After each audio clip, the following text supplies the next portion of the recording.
All right, hello everybody. First of all, I'd like to thank the administration that sent a truck of supplies down to LaRose, my hometown.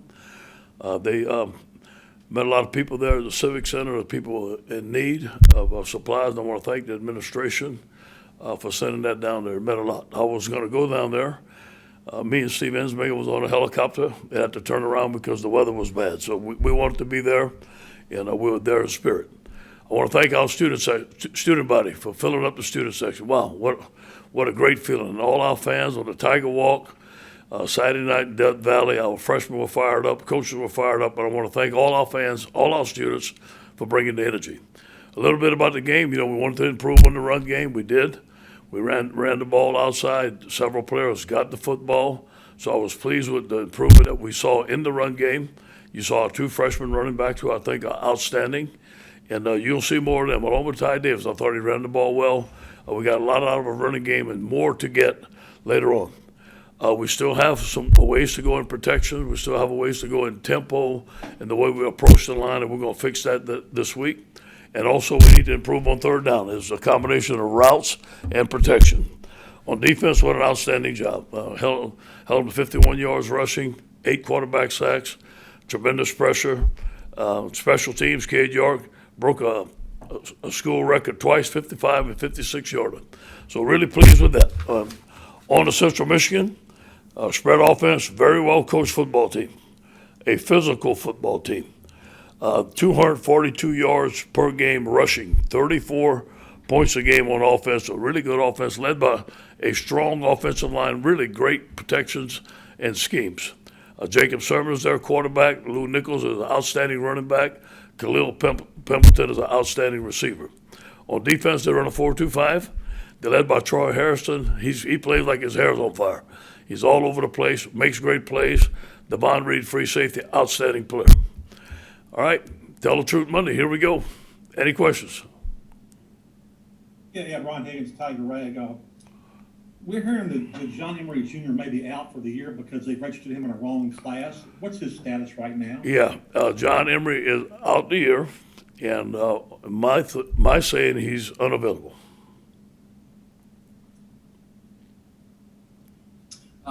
Hey, Coach, Jared from TigerDetails.com. I was going to ask about John as well as status updates on Armani Goodwin and Trey Bradford in that backfield. It seems like a lot of shuffling potentially.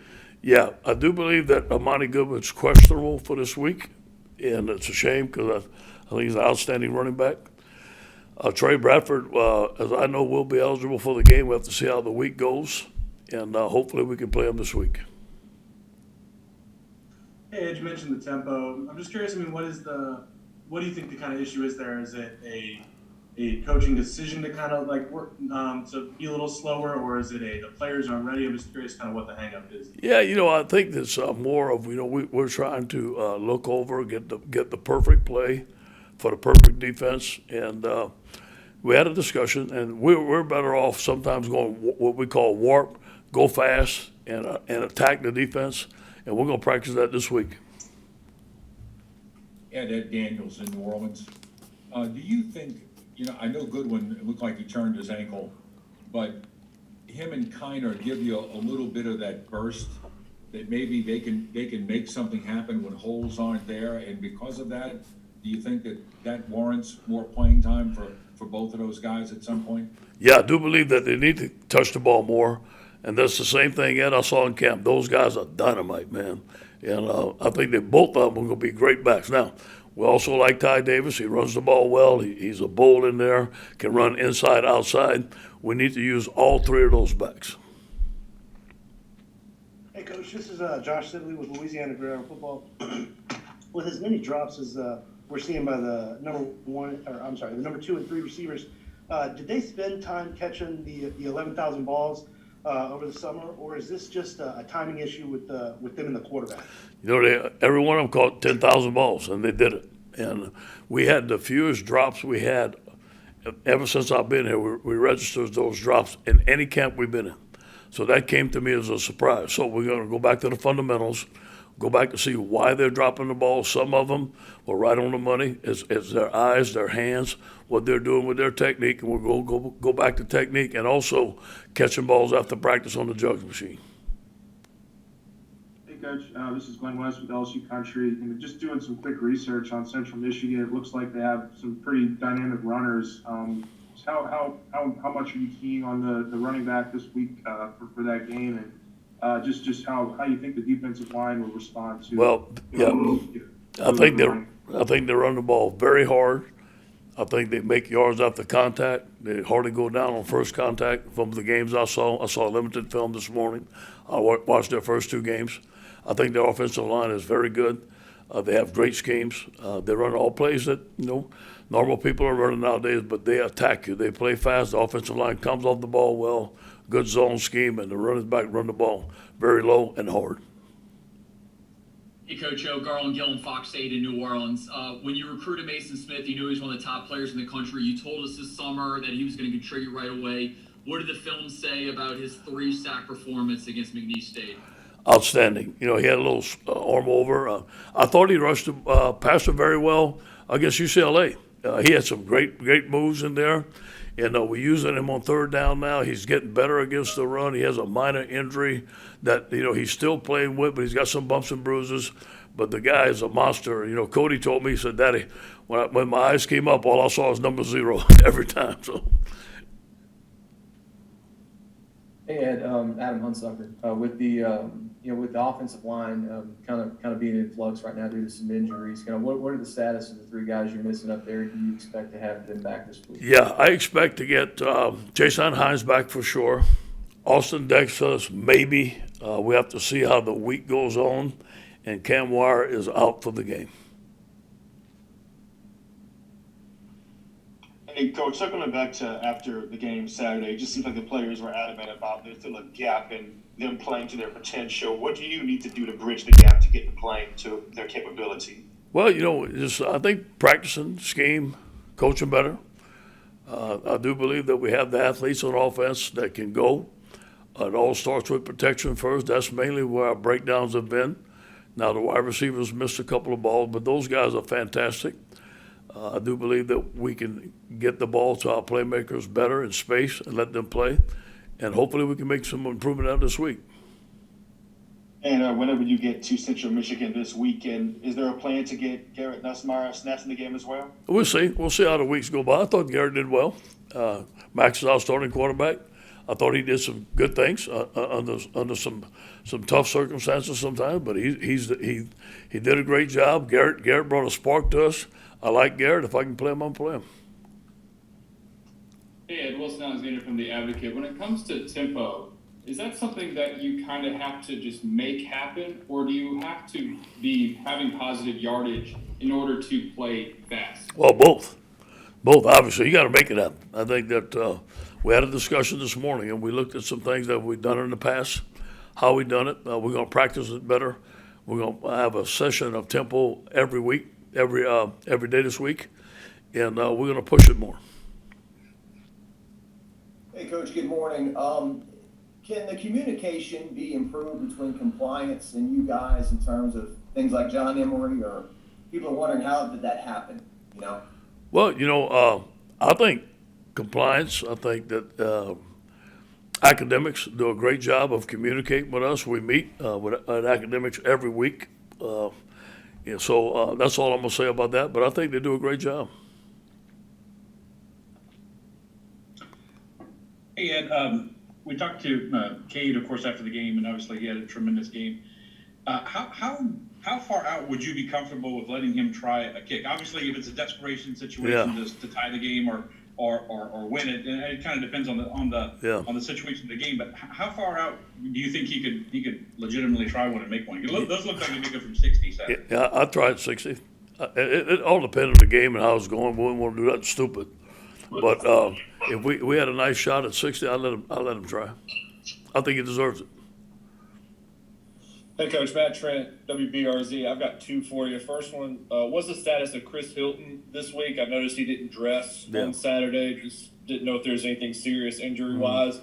And number 2, I don't know if you caught the Saints game yesterday, but their offensive line seemed to kind of soothe all of the doubts that anyone had with their offense. I mean, do you think that that's kind of the same thing with you guys? Do you get this offensive line figured out and it's going to have a ripple-down effect with the rest of the offense? I think so. I think you're right. I didn't watch the Saints game. I was too busy watching our game and studying. But anyway, Chris Hilton is going to be questionable. I do believe that the offensive line has to gel. We have to help them out. The offense is not performing like we want them to perform right now. That's obvious. I got to do a better job coaching. We got to get some things wrinkled out, get them fixed up, and I think we will do that. Hey, Ed, it's Ed again. Do you think the UCLA game at all maybe rattled the team's confidence, or do you think this is still like a very highly confident group right now? Yeah, I think they're confident, and I think it showed that we have to get some things fixed. It showed our weaknesses. I like when you play a good team, they show your weaknesses. Thank God we found out what our weaknesses was so we can fix it at the beginning of the year. And I think all those things that happened in the UCLA game, we're working on fixing it every week. I'm running UCLA plays again today because I know we're going to see it. And the mistakes that we made in the UCLA game, some of them got fixed on defense. Now, we played a lower tier team that wasn't as talented as the offensive line. I understand that. But we have to continue to fix those things because we're going to see them again. Hey, Coach, it's Michael Cobble. Right around the corner from you here. I was just curious about two things. The check with me, you talked about tempo earlier. Yeah. Is that something that you guys can eliminate? Because it does seem to be stifling, the tempo and the flow of the offense. Yeah, we're gonna minimize the check with me's. I can't give them a whole game plan, but you know what? It does give the defense a chance to change their defense. We've been checking with me, and they have changed their defense almost every time. So we have to look at it. We have some mechanisms which we're going to put in this week to fix that. And my other question was, so many guys in street clothes this week made me think that maybe, it was an issue, and you don't necessarily need to address what the issue is, but is it correctable? Is it a one-time thing, or will you be able to? Is it going to be like that, for a Central Michigan game? As far as the guys most of the guys on that didn't play were for injuries. Most of them, not all of them. And some of them will get back this week, some of them were not. Now, John is unavailable all year. He's the only one right now that's unavailable all year. Coach, your interim year in 2016, you had a guy wearing 13 named Dwayne Thomas who was making plays all over the place for you, and now he's part of your staff. Seems like he's always, when we see him, upbeat and happy to be there. What kind of, I know he's just an analyst, but what kind of future do you see for him? Phenomenal. Outstanding young man. Love him. Very loyal to LSU and the program. He's a great communicator. Does a tremendous job recruiting. He knows everybody. Outstanding coach. He was an outstanding player for us, and I do believe when he gets his chance to coach, he's going to be great. Ed, going up against Jim McElwain again, what memories does that kind of bring back of 2017 where you're coming off that loss and get that big win? Well, those tough games. Both of the games that we played came back down to the final play. One we won, one we didn't. And, I remember that Florida game, we didn't play very well. That was my interim year. We fumbled the ball. We made a lot of mistakes, but we still had a chance to win on the last play, and we all know what happened there. And then we went back down to Florida. It was, I think it was the game after the Troy loss. And the field goal kicker missed the extra point. We won the game. Very tough games. Both of them came down the last play. Thank you. And I know you addressed John, but just to clarify, is there any way that he would be able to play this year? Or is that absolutely definite? Who's that? Just to clarify with John, is there any way he would be able to play, or is that definite? Well, right now, he's unavailable. Now, things could change. If they do change, we'll play him. But right now, he's unavailable. Could they change? Yeah. But that's out of my control. Hey, Coach, this is Shea Dixon. How tough is it to find continuity on the O-line with guys missing? And did you think any of the young guys looked good on film after watching the game? Yeah, I thought the young guys fought. I thought Marlon Martinez fought. I thought Xavier fought. I thought they made some mistakes. But I thought they fought, and now they can go in the game in a backup role. I don't think they're ready to start yet every down, but at least they went out there and they fought, so I was pleased with that. But we need continuity. We need everybody back. We haven't had it the whole camp. Hey, Coach. Yeah, I guess with Armani Goodwin, we saw him go out last week, and I think you guys said he's probably going to be okay. Do you expect him to suit up this week? And then also wanted to ask about Trey Bradford and his status for this weekend. Yeah. I don't think we're going to have Armani this week. He's questionable. Hopefully we can get him back from Mississippi State. And as far as I know, I didn't check, but I think Trey Bradford will be eligible this week. And Cameron Lewis is a guy that's been in this program a long, long time, and he made the most of his opportunity Saturday. Just what can you say about that guy? Waiting his turn, finally getting started, and rising to the occasion. So proud of him. He graduated this summer. I know when we recruited, we promised his family he's going to graduate from Louisiana State University as the #1 object of all our players. He did that. He started for us at Nichols. I named him team captain for the week. He's done a tremendous job. He's a great young man. We're very proud of him. And I apologize if I missed this earlier, but what's Sage Ryan's status at the moment? Say it again? What's Sage Ryan's status? Yeah, Sage has been unavailable, just a little nagging injury. We think that he's going to start, I know he's going to start practicing today, and we're going to see how he can practice throughout the week. He may become available this week. We're not sure yet.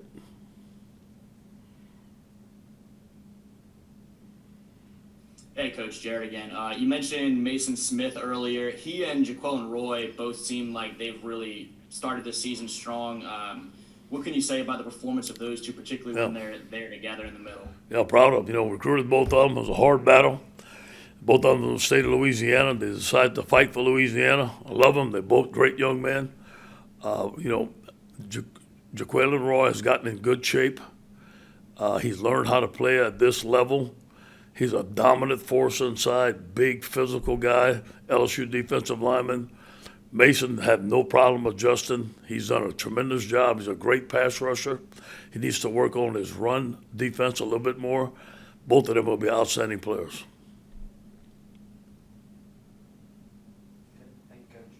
Thank you, guys. Go Tigers.